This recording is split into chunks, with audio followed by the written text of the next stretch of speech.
So we're starting out here on the serving tray project. I have these 1x8 boards. We're going to rip 3.5-inch wide strips out of both sides, and then we'll cross cut them into the different sections.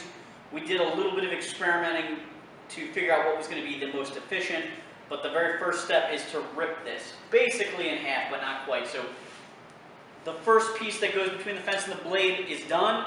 The piece on the outside will get run a second time to shave just a little tiny bit off.